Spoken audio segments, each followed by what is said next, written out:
Shaitan sets his throne on water. You know that hadith, right? And he basically gives incentives to his helpers from the jinni. Whoever does the best job today in misguiding Muslims, I will place the crown with my own hands on your head. Disperse. Then the jinn would disperse to do their mischief. The shaitan, he sits with his shayateen, they're giving him reports. So one shaitan says, I made this man commit zina. And shaitan, he just hears him. This is in Bukhari and Muslim, so it's a sound hadith. And another shaitan comes and says, I made this man steal. I made this guy do this. I made this guy do that. I made this woman do this. I made this woman make, remove her hijab. So they keep on, submitting their reports to him. And then one shaitan, one guy comes and say, I made one man separate from his wife. And he says, you're the man. Anta, come, anta. And then he will bring him and says, sit next to me. You're my beloved one. This jinni will stand up and say, today I was able to separate a husband and a wife. You know what shaitan will say? Ni'ma ant. You are my man. Come out. And crowns him. Hadith Sahih Muslim, Hadith Jabir. Reflect upon this. Smoking weed is haram. Killing is haram. Adultery is haram. Name any sin you want. Divorce is not haram. Divorce is not haram. Why is he so excited? He's so happy about divorce. Why? Your enemy always likes to do what? Divide and conquer. Now he is able to divide the first unit in the community. Because look at your community. The community is made of what? Units. Imagine a wall, bricks. The family is the first brick in the community. The first unit.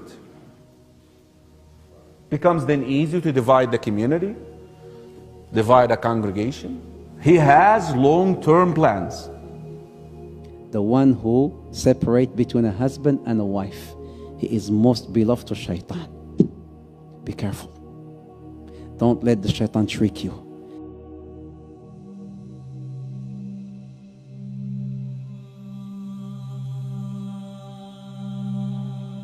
Iblis' throne. So people have been talking about Iblis. Where is he? His throne. The Prophet ﷺ has reported, in a very sound hadith, which is in Muslim, reported by Jabir, that Arshu Shaitan, Arshu Iblis ala al-ma'. Arshu Iblis ala al-ma'.